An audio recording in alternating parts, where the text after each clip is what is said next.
Welcome back, everyone, to another Weather at a Glance video. In today's forecast, we're going to be going over what you can expect to see for your 2024 spring season, all coming up in just a bit.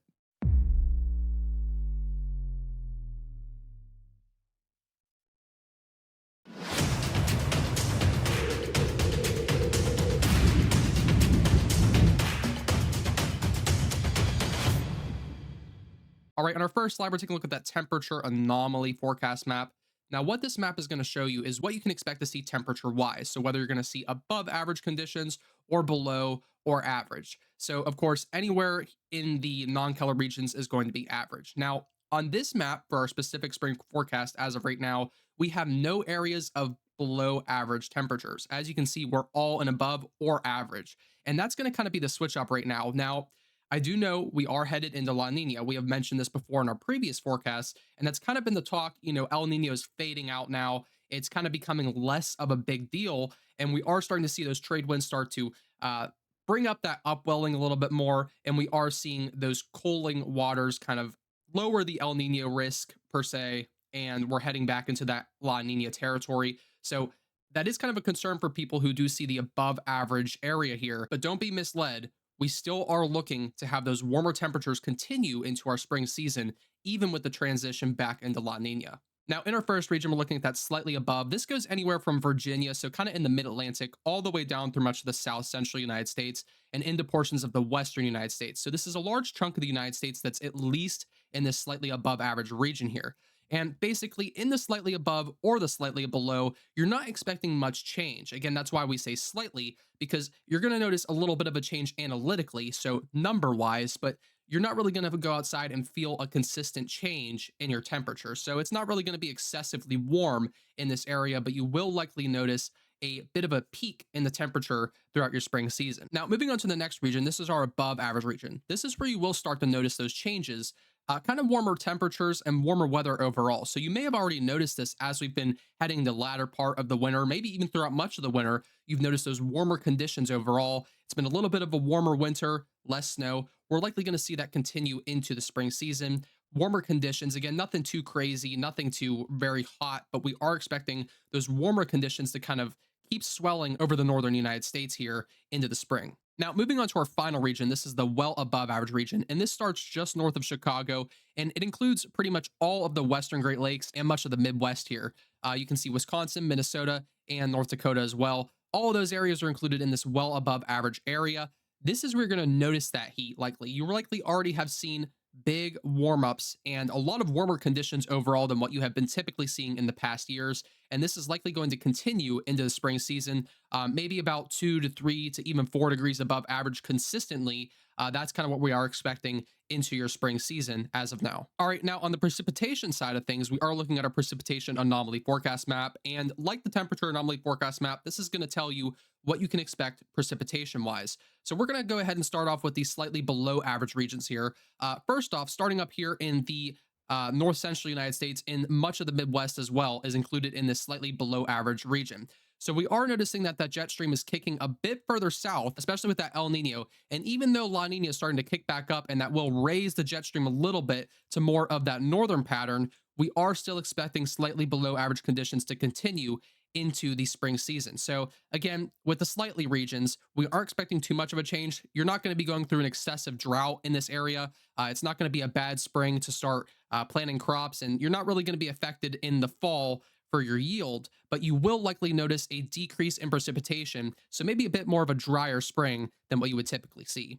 Now, we also see the similar story down here for portions of southwestern Texas. We already have been seeing this pretty persistently so far, and I do believe that that's going to continue. Again, we will see those waves of precipitation that will kind of come over here, maybe even some Del Rio storms as we head into the spring, but I do kind of expect a slightly decreased precipitation to continue for the areas of southwestern Texas. Now, moving on to the green region here, we do see slightly above average conditions. So again, nothing too crazy that you're going to notice here, but we are expecting some slightly increased levels of precipitation. You might have already noticed this throughout the winter. We already have seen those waves of precipitation kicking up, those low pressure systems moving off with the Pacific jet stream. And we do see that kicking over California and over here into much of the western United States. But it's been pretty wet, a lot of snow for some of the higher elevations too.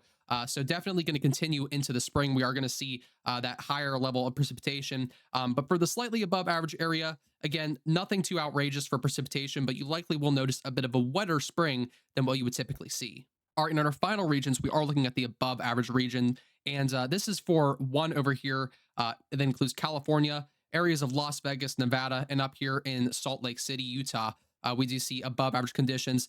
We already have been seeing these atmospheric river events. You already probably have heard of them on the news, or if you live in this area, you've experienced them. I do expect those type of conditions to continue. Now, not to the extreme event that we have seen so far, but I do believe that at times we could get those pools of moisture that get kicked up with those deep troughs, and that likely will bring a good bit of precipitation to these areas continuing into the spring. Now, over here for portions of eastern Colorado, including Denver, Colorado, I am expecting above average conditions here as well. Due to kind of what we've been seeing so far, I do expect that's going to continue into the spring, especially with that active jet stream keeping things a bit more south as of right now. All right, now on our final forecast map here, we are going over our overall forecast map. This is going to give you a basic explanation of what the typical thing you will see this spring that will kind of persist throughout the entire season. So we're going to start off here in the wet at times region down here for portions of the western and southwestern United States. This goes anywhere from Texas all the way up to Washington. So pretty simple to understand.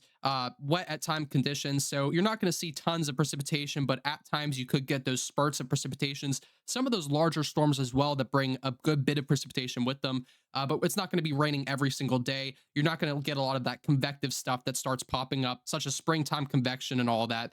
We are just expecting those larger systems to move through and bring some of that precipitation to these areas. Now, up here to the north, we are expecting drier conditions, as we have mentioned before, some decreased precipitation to continue for these areas into the spring. Again, nothing too substantial, nothing crazy drought wise, but we are expecting drier conditions overall heading into your spring. Now, here for the middle, we are expecting on and off conditions. Now, this is going to be in between your wet at times conditions and your drier conditions. So you may have a bit of both.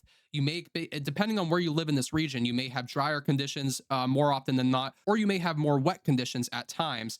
And if you live in the middle, pretty much anywhere within this region, you're going to be getting a flip-flop type effect with these conditions. Now, here for the central United States, we are expecting occasional severe weather. So again, nothing is rolled out for the season.